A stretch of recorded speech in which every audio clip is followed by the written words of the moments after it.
any means. Stepping in. Someone's coming. We're going to be in a war park. Receive the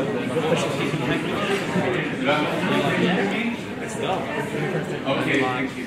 So first of all, I want to thank all the administrative and directives who honored me to be invited as a professor here in Public University. To me, it's really great to be in a different place because I've never been in Bulgaria, and I realized that you have a long history behind. And it's nice when we exchange links about different cultures. We became more tolerant, first of all. Second, we learned from the past of authors that there are great things everywhere, and we need to be proud of it. So I'm sure all of you, even international students, I'm sure that you are really enjoying the Bulgarian environment and of course the public as well. Let me start saying that I'm going to talk about several diseases that are still threatening humanity, as you may see, and that unfortunately, because the interests sometimes of economics, they don't have still a solution. And you'll see why I'm talking about. So, now we're going to start. First, I'm going to talk about tuberculosis and lepra, two historical diseases from more than 10,000 years before, and that still stand nowadays.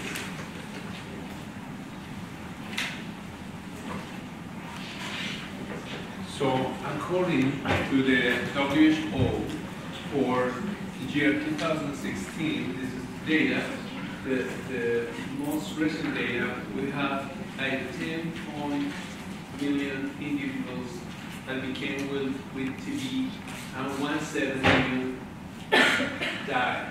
It's a lot of people. Yearly dying of tuberculosis. But 10% of them are co-infected with HIV. So if we start to account several factors, we will see that the problem is higher than those cases that we're able to detect. Why? Because only 5% of people who get infected with tuberculosis will develop the disease, at least symptoms of the disease. So it means that 90% could be with latent tuberculosis, or in any time of their lives they will develop the infection. On top of that, we have 480 cases of multi-drug resistance. When you ask a patient, have you ever been treated with antibiotics or no drug? Doctor, I never take pills. I hate drugs. I hate antibiotics. Say, don't lie. Say, I'm not lying. I'm serious. I never take pills. Say, are you drinking milk? Yes. Are you eating pork or meat? Yes. Then you are consuming antibiotics, because we have biotech on the way. So you can easily become resistant without your own concern about antibiotics. We have 3 million people get co-infected with HIV in Latin America. So still, when you realize the age of the patients, they are the youngest ones sometimes. This is the map of estimation and how we can detect cases. And I should say that if you realize how many countries on the green color are harmful with infection, you realize that 92% of the countries belong only to 30 countries. 92% of the cases. So why? Because socioeconomic conditions. Meaning that before it used to be the disease of the poor countries. Now, it's not any longer like this. Why? Because when you have immunosuppression, you can be infected with mycobacterial tuberculosis. And in USA, for example, they have several cases when HIV started that they didn't know how to treat them out because they thought it was a problem of poor countries. Now it's not any longer like this. I think the world is like a house in which we can have really different direct or indirect influences. For example, you can see in the literature that there are cases that has been acquired during the flight. Can you imagine? That you're in a flight, somebody coughs side of you, and you get infected with mycobacterial tuberculosis? Yes, it's true. And let me tell you another issue. Once when I was doing my PhD in Belgium, there were nine malaria cases. Say, how dare? This is not a tropic. Where in the world we got that cases? Mosquitoes was coming in the flights from Africa, and they were refurnishing the airport. At that very moment, it was the summertime, so they were able to stand, to grow up, to beat some other people, original from Belgium, and produce 9 malaria cases. They realized it because they performed molecular typing, and they realized that they were original from Belgium. So you can see how different activity between humans are really getting a different spectrum of diseases.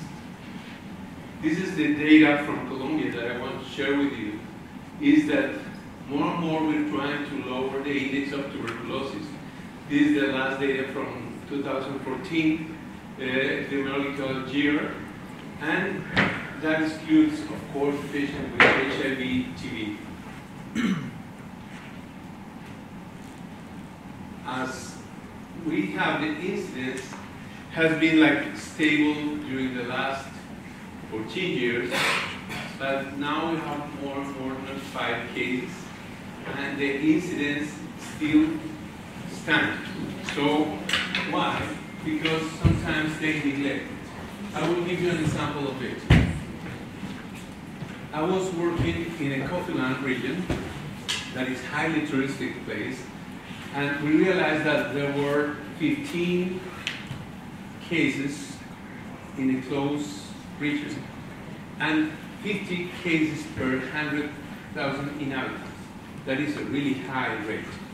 So if I go to the governor and I say that, they will say, no, forget it, doesn't exist. So I took a strategy better to go to that zones and try to sampling different patients. And we realized that it was true, and the patients were going to the 4-level hospital. So they were quite high expensive. When you talk to politicians about the money, they concerned. So I said to the governor, you know, you're spending millions just treating patients that are supposed to be detected early in the onset of the disease. How dare you cannot invest in preventing disease? Say, how can I do it? Say, we have trained new physicians, nurses, and so on. So after 5 years, we lowered the incidence by 50%. So we have the way to go and try to impact with our research the community. This is the difference by age. So normally, males are more infected with tuberculosis.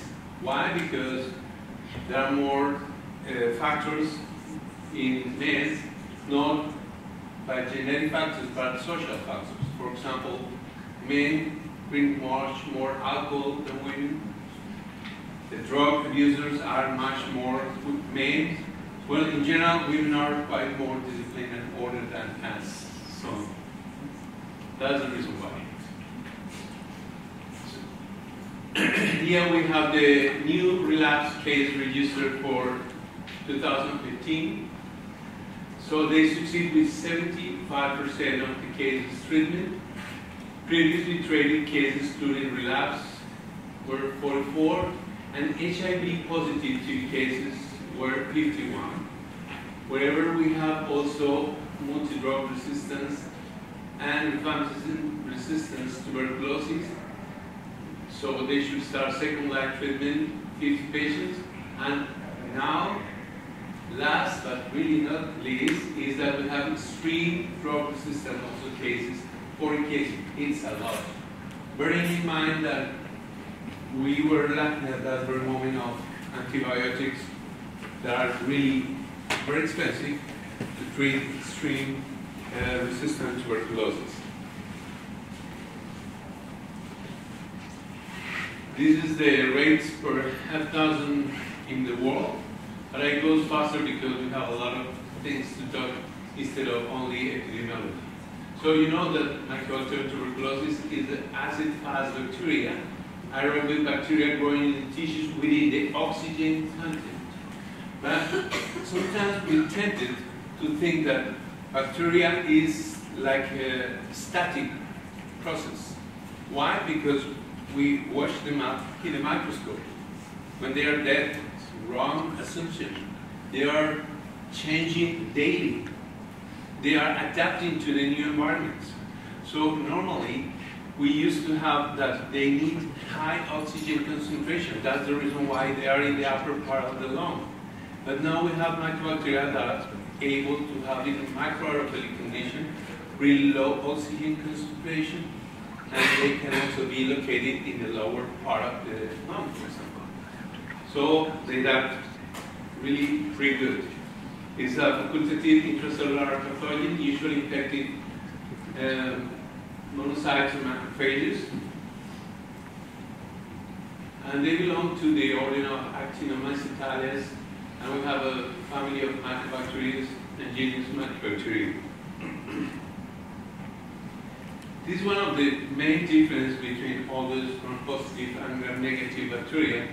Probably that we have really 60% lipidic tissue thing that is mycolic acids and aminogalactan that really are modulating the immune system as well and allow them to produce also films.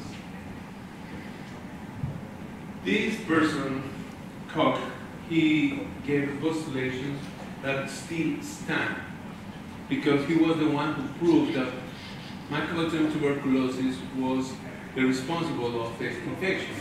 How he detected that? He said, it is a specimen that came from patient and you can culture it, then you can analyze it, you can inoculate it in an animal, produce quite the same characteristic in the lungs, and then culturing and compare the typing will be the same. So that's what we call, for many decades, the Koch postulate. And if you perform this for molecular typing, you have the same standing for molecular postulates of Koch. These are the classification of mycobacteria. So you have, for example, tubercle bacillus, where you have human mycobacterium tuberculosis. You have lepra bacilli in the second part, and I already talked about mycobacteria causing skin ulcers like mycobacterium ulcerans, mostly in Africa. We have another atypical mycobacteria, and we have a saprophytic mycobacteria that are in the environment and are only really rare cases for immunocompromised patients. I want you to understand why it is important the Latin infection, because it's a balance between the immune system and the infections. Why? Once the patient gets accumulated mycobacterium tuberculosis, then the bacilli is phagocyted by the macrophages. And what happens there? They have an immune response, they have an inflammatory cell recruitment, and they secrete interleukin 12 and interleukin 18. Interferon gamma that try to induce bacterial cell killing, and tumor necrosis factor alpha that is essential to control the growth of mycobacteria. That is a normal process that anybody can just reject the bacteria. But sometimes the immune system wouldn't afford just to evacuate the bacteria, and it stands in a latent infection and can stand for decades, even 20, 30 years, or even never in life get symptomatic with mycobacterial tuberculosis. For example, when I was just graduated, I worked in a tuberculosis hospital where every day we have patients coughing, producing sputum, and so on. Whenever I performed my test, it was negative. I never get infected. There's no explanation at all, because suppose that I've been already immunized naturally and spontaneously facing and challenge my immune system with bacteria from patients. But there are some issues that you will catch up later on. Why? Because it's not as logical as it seems to be. Then you have the granuloma, so you have a post-primary tuberculosis. Mycobacterial persistence is associated with a failure in immune surveillance. The disease may reactivate. Then you start to have damage and symptoms, and you will see the clinical picture developing. So, this from the immune system, we can translate it into the clinical features. So, first of all, you have a primary infection. Then you can whether to have a progressive primary tuberculosis, or you can even heal properly without any symptoms, as I told you before. But then, if you fail to evacuate the bacteria, then you will have a progressive primary TB, and you can also go to a latent infection, or you can go after all, depending on different factors that I will explain later on, a secondary tuberculosis. In that case is when you have a caseation and cavities in the lungs, and you can even have a dissemination and progression into a massive hematologious dissemination and have miliary tuberculosis in the liver, in the spleen, in the kidney, and as you may see, it goes from weeks till years. Why? Because mycobacteria also not only can be dormant, but is really slowly growing inside even of the immune system. One of the issues that I'm trying to compare is that normally in research we use already classified strains, and I believe that they are not really a right way to do research. Why? Have you ever imagined to challenge a tiger from the zoo? Wherever you put the meat, every day, if you put it in Africa, I'm sure that even an elephant can kill him. Why? Because it's not that active. So if we keep a bacteria that stand for 10 years, storage at minus 120, and then you put it to challenge the immune system, it wouldn't be that training as before, and the same stand for resistance. But whenever you isolate the bacteria from the patient in a clinical, highly advanced state, it's far different. It has really active virulence mechanism. So, depending on the source of research that you do, you get the outcomes as well. And that has been seen lately in tuberculosis research as well. Mainly factors are related with malnutrition. And I say malnutrition because nowadays we are tempted to think that it's all over about malnutrition. Wrong assumption. For example, side of our country, Venezuela is having a really difficult situation in terms of foods. Why? Because all those problems of politics problems that sometimes we do not understand, but the people are fleeing their houses without food. They need to walk. I have read, for example, for a week with the kids without food. They need to pay fees and so on. So you can have really malnutrition. That's one of the reasons. But also we have another reasons. We have an Indian population in Guajira, up in the north of Colombia. They do believe that the first to eat when they get the food should be the parents, then the kids. So you have still malnutrition in those populations out there. Well, that's a cultural affair sometimes, but we can have that malnutrition. Of course, alcohol abusers, drug abusers, AIDS, and immunocompromised individuals. For example, if you have an allograft, you need to perform treatment to immunomodulate your immune system in such a way that you wouldn't reject the organ. In that case, you can be also infected with tuberculosis. How you can perform the diagnosis? And I think that we talk too much about several issues in whatever conference, but I want just to give you some tips that to me is really important you to know. If you know these issues, for sure you will be excellent physicians and you will track the disease everywhere. Because normally we train in high-tech hospitals with the resonance, and whenever we go to the field, into the countryside, we're scared because we don't have tools to diagnose. And that's when clinicians stand with the interview with the patients and also a simple diagnostic test. Of course, the more complex became the situation, then we need to transport the patient for a high complex services. But let me tell you that the simplest way is a bacilloscopy. Then we will see the culture, then we have some molecular tests, imaging studies, and biopsies. So here you are. One tip is that normally a patient is ordered to say, okay, you should bring a sample tomorrow from your sputum and we will perform some tests. But nobody tells that that patient needs to be hydrated. So it can say, I'm sorry, I couldn't cough. I have nothing, just put it in.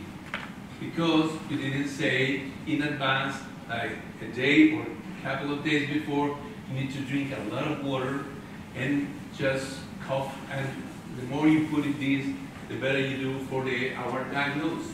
It's a simple tip, but we miss it sometimes.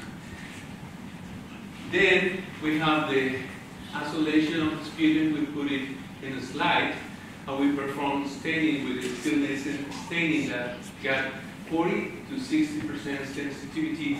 And under microscope, that's what we see.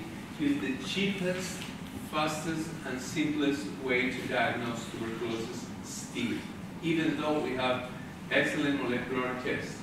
But first we need to allocate what is the easiest way to go and have a high coverage.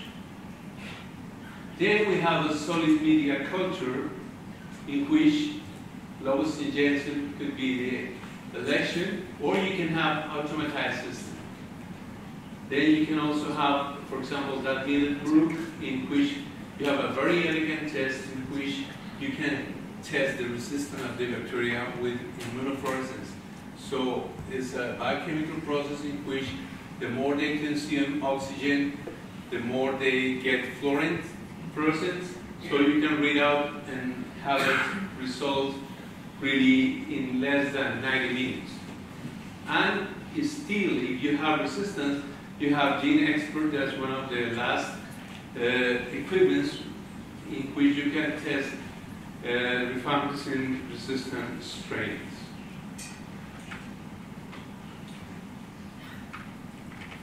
Okay, and then we come to the clinics. We already have the diagnostic tools, and now we want to learn a little bit about how those patients can be initially infected and located in the upper lobe of the lungs. But this can be even sometimes misdiagnosed because it can be confused with other infections. So 90% goes to the lung cyst whenever you get the infection with bacteria, but soon after initial infection, you have, depending on areas of transmission, there are some areas that you have a family overcrowding situation, so they easily transmit one to each other. But some others, they live in really wider zones in which the contact would be easy. According to the last studies, they say that whenever you got a workmate infected with tuberculosis, you have only 2 to 5% of possibilities to be infected. You say, up there, the classmate, workmate, yes. Sometimes we have cases in the university in which the students wouldn't afford to pay the fees, and they get infected from patients, and they can contaminate the classmates. You see, it's not that, I'm trying to show you the picture that it's not like far away disease, can be everywhere. Then generally spread to lung zones, as I mentioned, and the lesion can be accompanied with paratracheal hydroid lymphadenopathy. Of course, immunocompromised patient lesions can increase in size and result in a pleural effusion, and symptoms may include fever, malaise, cough, lost weight, and hemoptysis. This is one of the key points. When you are sweating overnight, daily, for 3 weeks, and you are in a place where suspicious of being one of the high incidence of tuberculosis, you cannot avoid or skip suspicious of tuberculosis. Why? Because it's the easiest. Sometimes we think about very complex diseases. No, maybe it's a tumoral process. That's the reason why you have hemoptysis. Wrong. The simplest way is to think the simple. Tuberculosis in those areas, of course. You may see some lesions later on that became calcificate lesions, and then you can see the infiltrates in both sides of the patient. In that case, that is like a 48 age of 40 years old, and you can have also miliary tuberculosis, in which, for example, this is an HIV patient that wouldn't took the treatment of antiviral treatment and get infected with mycobacterium tuberculosis. He died later on. So you can also develop extrapulmonary tuberculosis, and you can be with transmission to the brain, lymphatics, and then you have a scrofula on the neck, you have lesions on the neck, or you can also have pleuritis with tuberculosis, leprosy, or disseminated miliary tuberculosis as well. You can have even myocardial infection. You can have bones and joints, spine, especially affecting the spine, tuberculosis as well. And whenever you have like also transmission for newborns and through the pregnancy, they can get also infected in the bones, and you can have genitourinary infections as well. So they can be developing anywhere of the body, especially immunocompromised patients with HIV or deficient nutrition, as I told you. And I will tell you later on some tips also about the BCG vaccine that normally it protects against miliary tuberculosis and meningitis for kids. So always you need to think about yourself. For example, one student once asked me, "Doctor, are you going to put BCG vaccine to your daughter?" I said, "Yes, I did it." Why? Because I try to avoid meningitis. It's not miliary because she was not immunocompromised. But if I'm in a place in which we have high areas of contamination of tuberculosis, or even myself, I can transmit infection from the hospital to my kids. Of course, I need to protect them up. But the conclusion doesn't stand working for pulmonary tuberculosis. Why? Because at the beginning, it was claimed to be, and I will tell you a history about it later on.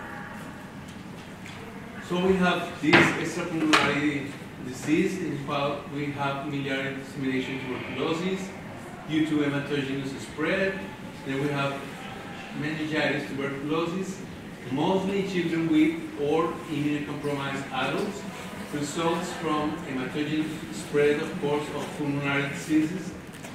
And these are the symptoms that can you find out on them. Let's go, because we have a lot of things still to review. This is treatment normally for tuberculosis. So these are the first line drugs, rifampicin, isoniazid, pyrizinamide, and ethambutol. Then we have the first line supplement drugs. Could be rifabutin, rifampicin, epsirtomycin, and whatever fluorouracils, amikacin, clapramycin, ethionamide, and acid paraminosalicylate or cyclosporine as well. These are the second line drugs. As you may see, we were lacking of drugs, anti-tuberculosis drugs. Why? Because sometimes health research in terms of high investment depend upon incomes. Let me tell you that in the year 97, there was a call for what they call orphan diseases. And they were mostly genetic disorders, and there was a heavy investment on them. Now, if you realize there are a lot of drugs available for those diseases, hopefully, because those patients have any hope about chemotherapy or whatever other therapy. But we wouldn't invest too much in antibiotic treatments. Let me tell you that after 40 years, we have the first anti-tuberculosis drug already on the market, a new one, betacillin. Its core works by blocking an enzyme inside of Mycobacterium tuberculosis, the HbA synthase, and this enzyme is used by bacteria to generate energy. So it doesn't allow the bacteria to grow up properly and can be easily killed by the immune system. So normally it's used to treat pulmonary tuberculosis in adults when they get multi-drug resistant TB. So it's not a first-line treatment. It's very expensive on top of that. So it's one of our reserves in case of multi-drug resistance. And we have another one that is delamanid, and normally used to treat multi-drug but extreme resistant for tuberculosis. Nowadays, we have 17 new anti-tuberculosis drugs under phase 1 to 3 clinical trials, hopefully. And we have also studies in combinational therapies under clinical trials. There are 12 vaccines candidates from phase 1, 2, or 3. But nowadays, it's not that easy. Maybe going to be a lot, 12 cases. But let me tell you that when I was doing my PhD in Brussels, there was the most important candidate for TB vaccine at that very moment. It gives 90 to 100% protection in rats. Veronique Vincent was the researcher and said to Veronique, "You're going to be the hero of this world just killing tuberculosis." You know what happened later on? Doesn't work for humans. Zero protection. So sometimes animal model doesn't work for humans. We're different. And we have 12 candidate vaccines. We have much more technology, subunit vaccines, synthesized vaccine, DNA vaccines. So I guess we can manage to have a successful vaccine later. And I promise you to tell you about BCG vaccine, because whenever you perform a vaccination, have you ever think, what are you injecting to the patient? And where it comes from? I tell you this because this is the history of BCG vaccine. It's an F28 strain after 230 passages of subculturing.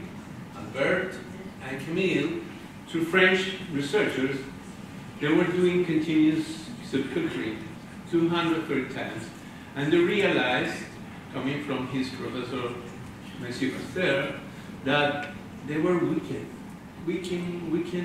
until they get inactivated. Right? So they vaccinated the first kid in 1922, and was a newborn that his mom died because of tuberculosis at the time of the delivery, and her grandmother was infected already with tuberculosis, so no way he is going to be facing tuberculosis. They say, we're going to put an oral vaccination. And he survived, say, great, we did it well. Then, in the last, next 6 years, they vaccinated 347 kids. But then, a big disaster came up.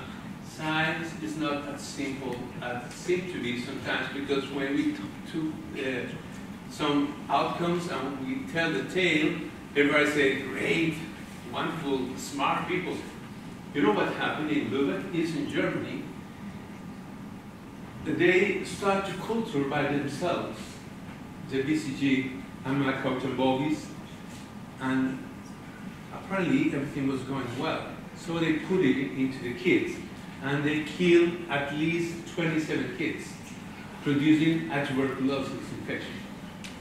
Then they tracked back what happened, and what happened was that the cultures were contaminated with mycobacterium tuberculosis. How there? Then the BCG was disseminated throughout the world in the 1920s, and I always get a question for the people in, at least my health minister responsible of tuberculosis control. Tell me, where strain is it? I've never get an answer. I don't know, doctor, it comes from an American organization, it's very safety, accuracy procedure. Have you ever known about which of the strains are? No.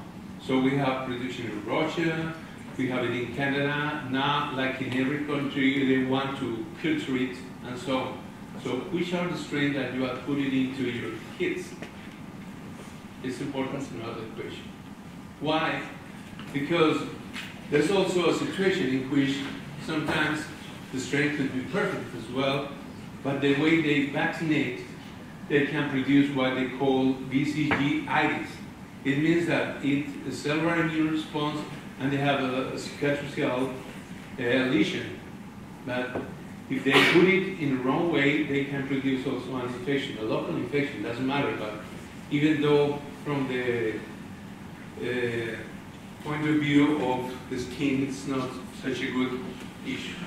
So, do we have any question about tuberculosis? I hope that I have not been talking so fast because you wouldn't understand. So, I'm afraid if I need to go slower, I will do it, because if you take 2 tips, to me will be really honored just to know that you learned something from this conference. If we don't have any questions, then go and proceed with tuberculosis. Leprosy.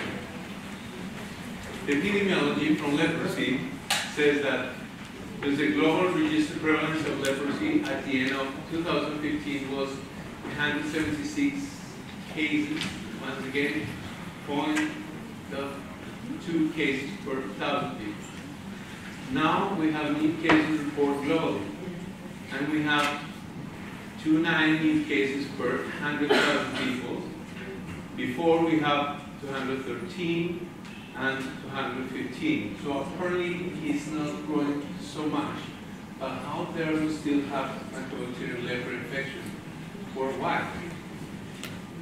On top of that, 95% of new leprosy cases were reported from 14 different countries. Once again, why 14 different countries?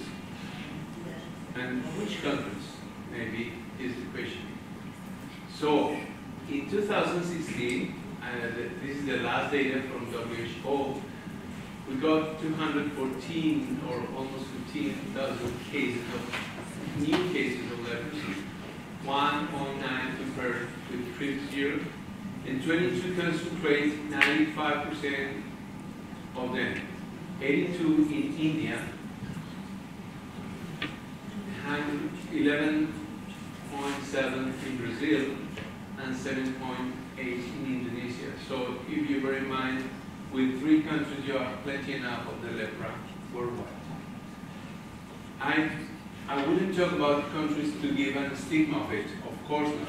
What I'm trying to stress is that there would be also a possible impact, indirect impact somewhere place, because we're not standing in the same place, we're traveling, as I'm here now coming from Colombia.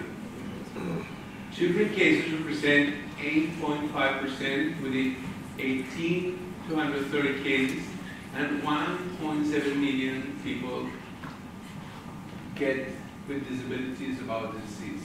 It's not like before that was described that you have amputation and so on. Not that bad, that still we have a lot of impact. So this is the picture of the map about it. And once again, I want to share the data from Colombia.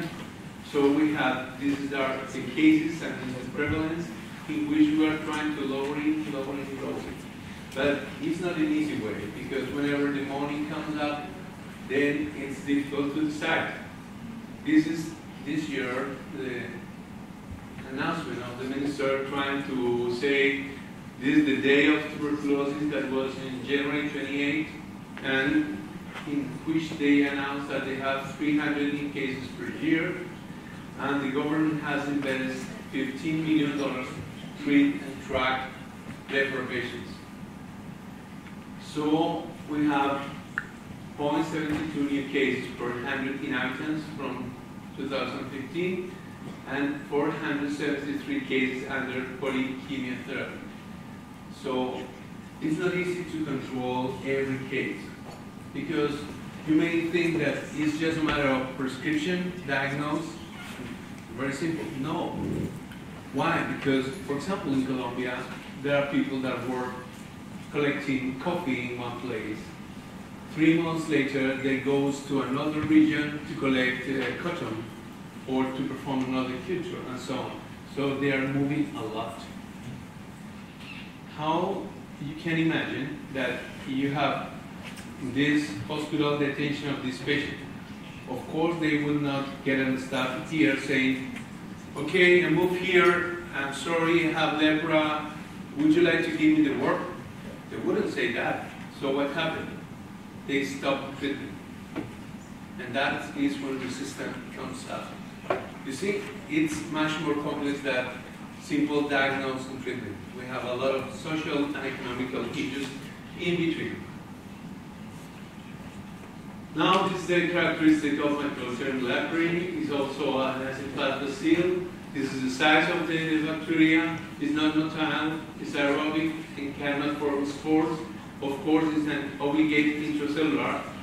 And later on, I will give you good news about treating intracellular organisms, because we have now only 2.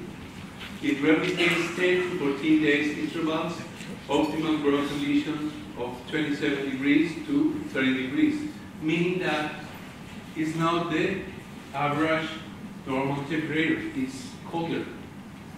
And that talks about which zones of the body will affect later. So this is the structure of the bacteria, quite similar like Mycobacterium tuberculosis, with some antigen specific, but this is not the aim of the today conference. So you have also risk factors, genetic susceptibility, malnutrition, overcrowded, immunological susceptibility, low socioeconomic level, and look what is tricky in clinics as well. If you catch up this, is very important. HIV-infected individuals who are also infected with leprosy can find that their condition worsens when they begin antiviral treatment. Can anybody explain me about it? Sorry? Because they were. Sorry, I couldn't listen.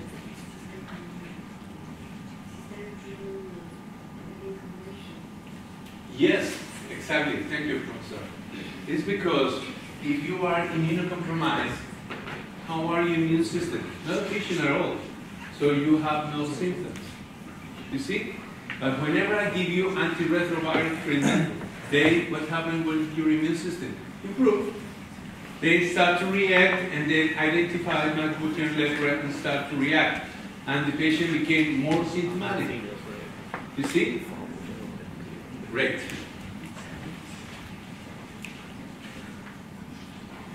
That's a wonderful understanding of how lesions became, and through the immune system. I wouldn't go deep in this, but I can show you up that whenever you have tuberculosis, leprosy, nowadays WHO classified it in a simple way.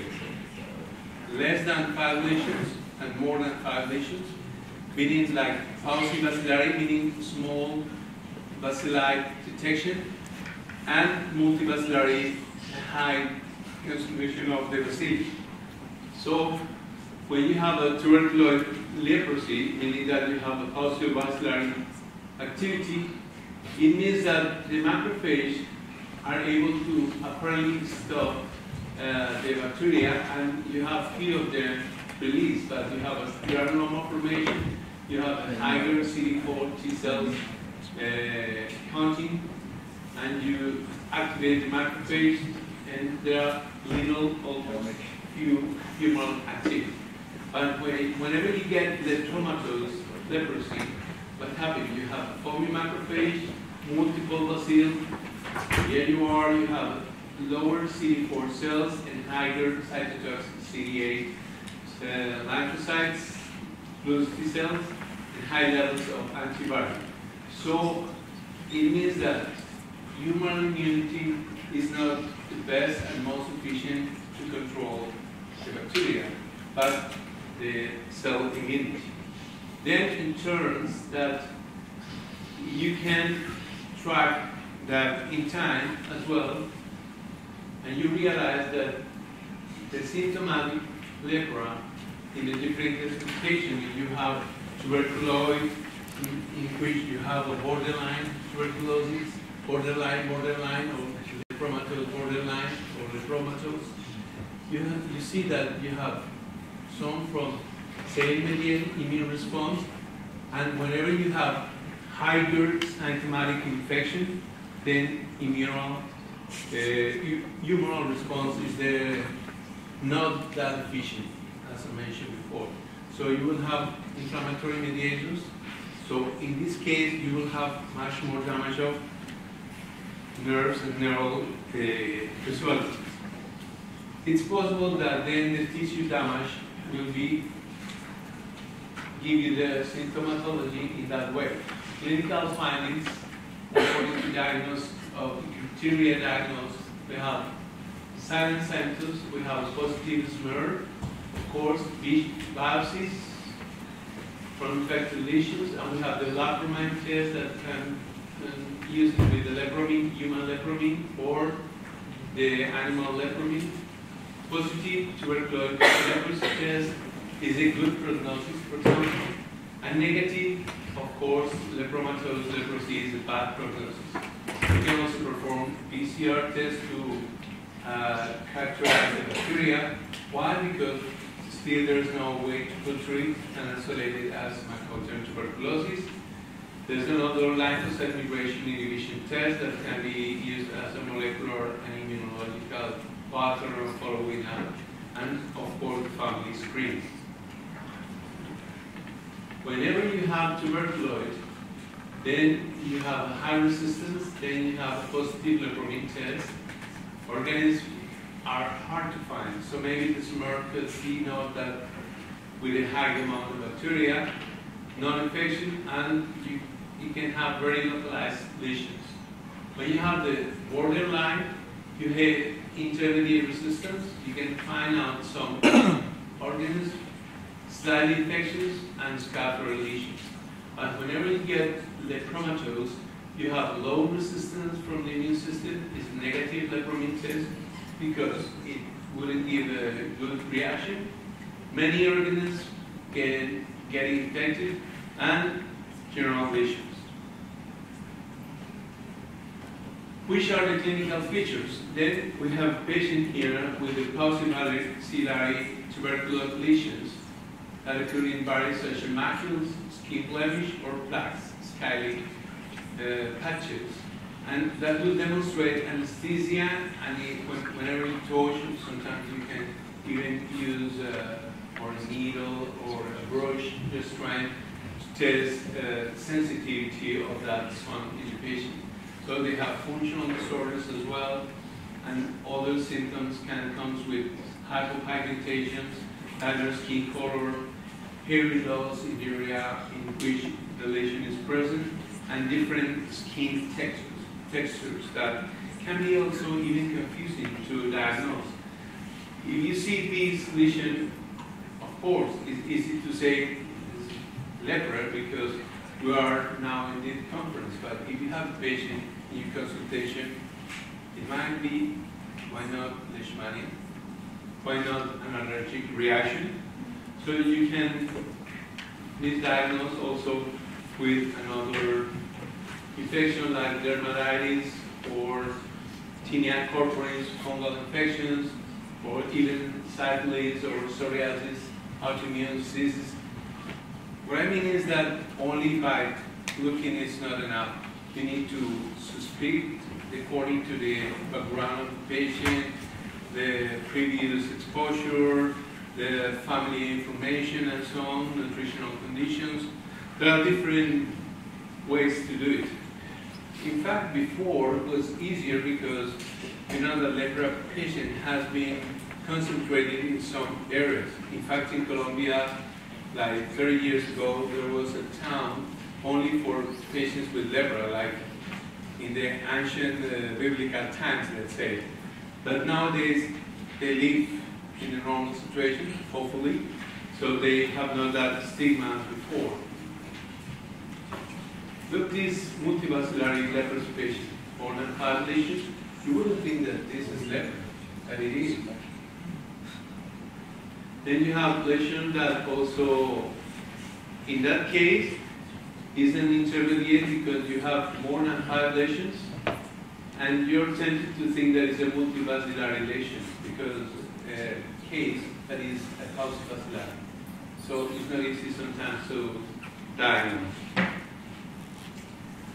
This is a nice comparison in which I acknowledge the Dr. Ricardo Guinto from Ecuador, in which he was able to demonstrate that this patient, sorry because I didn't close the eyes, but it's the aim of showing up the lesions. And of course, there's a consent behind it. When you perform the thermal analysis of the zones that are being affected, you have in red the warmer zones, and we have in green the colder ones. So if you see there's a constance where the lesions are located. Can anybody tell me why?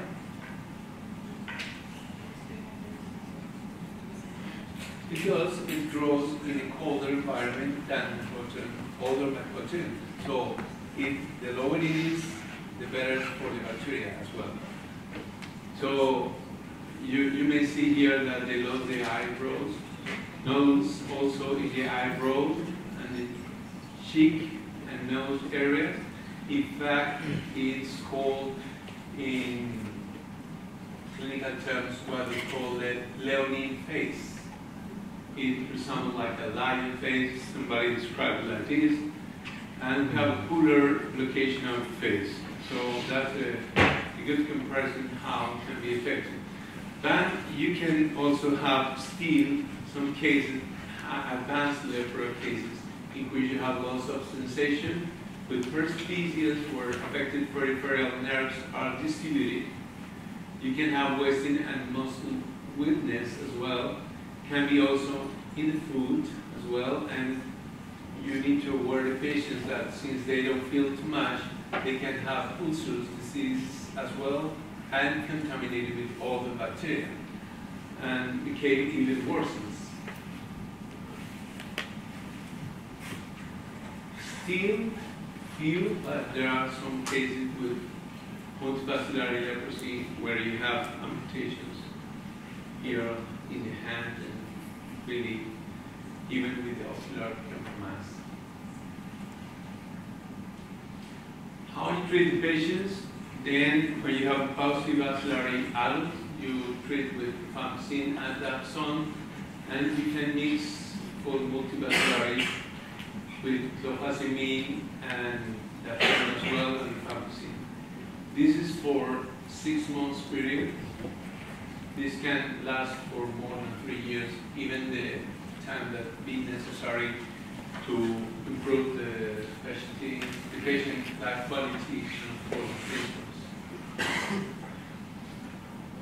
1 or 2 patients may develop intense reactions, and reactions are not side effects of the drugs itself.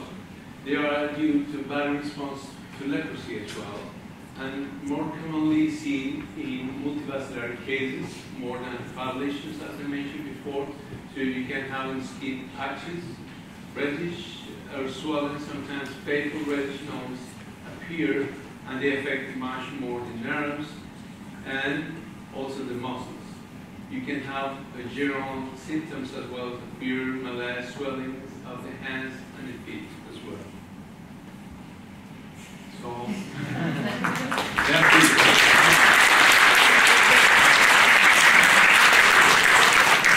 Okay, do I have any questions?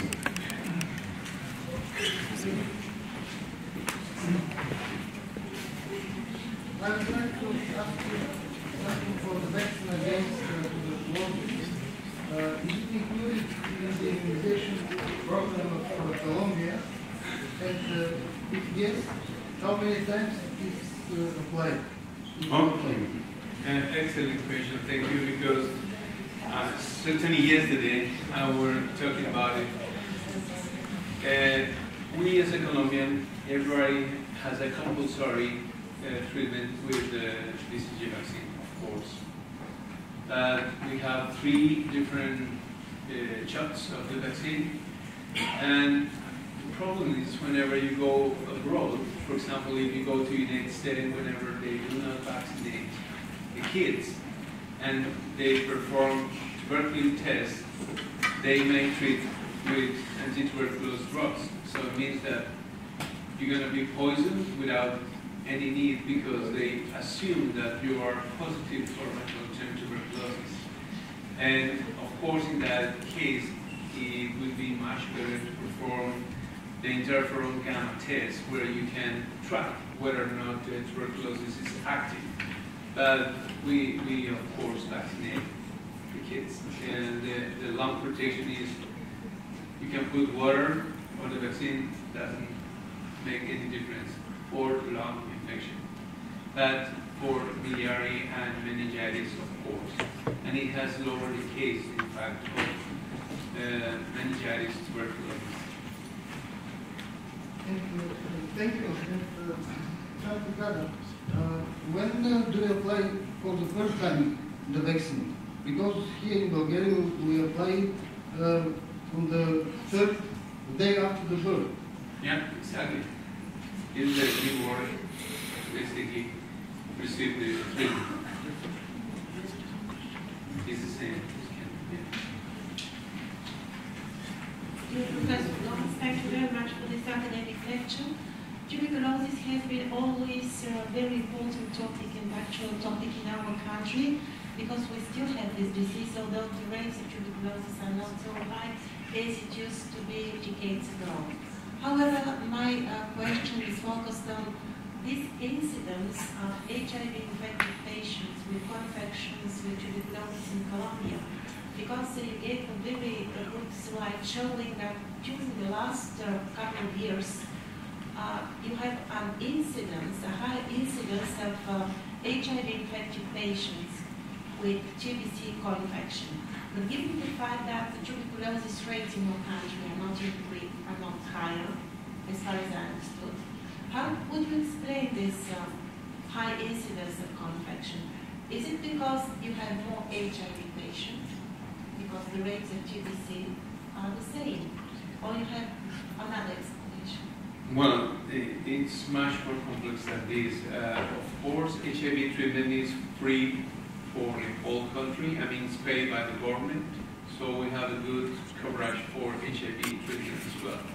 So they're trying to balance between TB and HIV.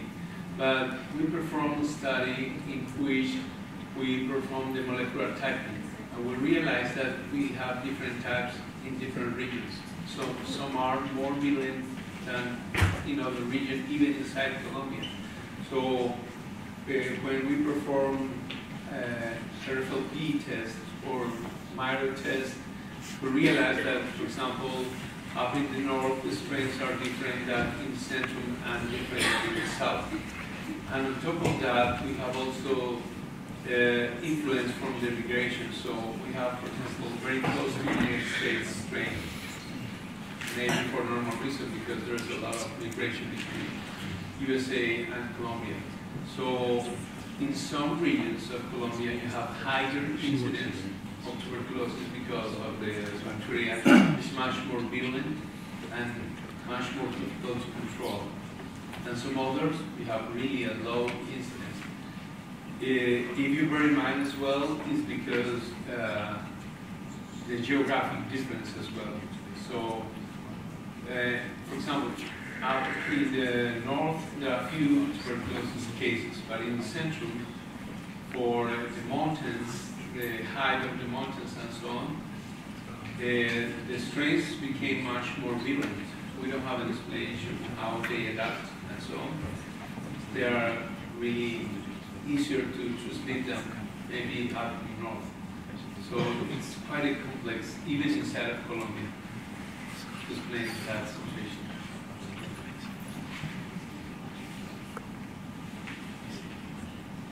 You have another, or should we continue?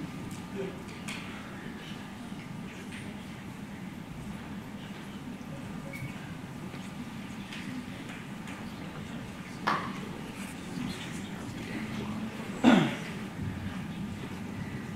So you mentioned the new drugs to treat the multi-drugs and extreme drugs and TB.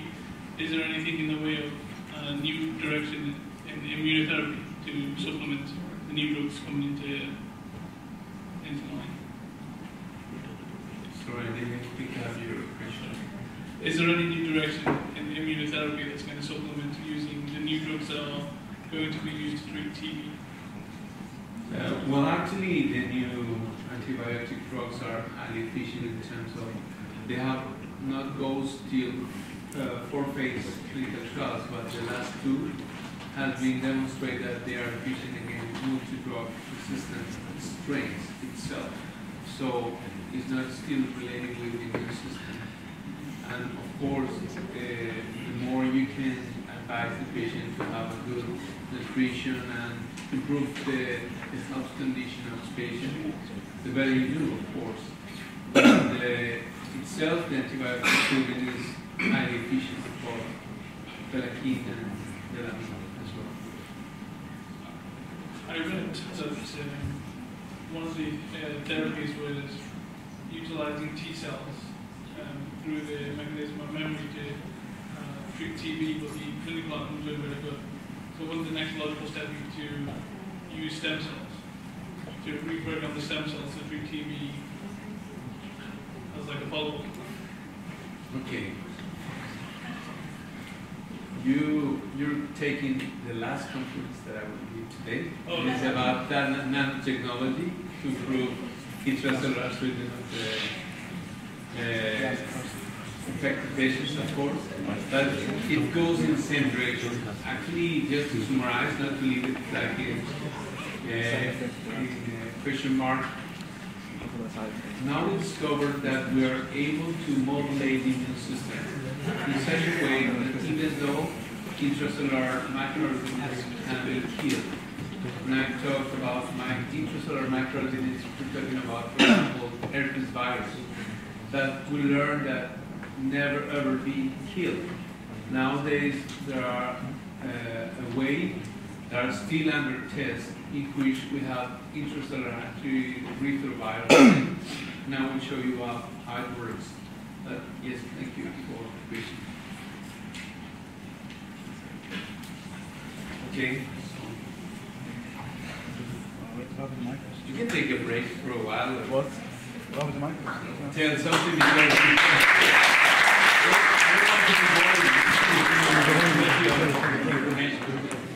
So, Take a break. we went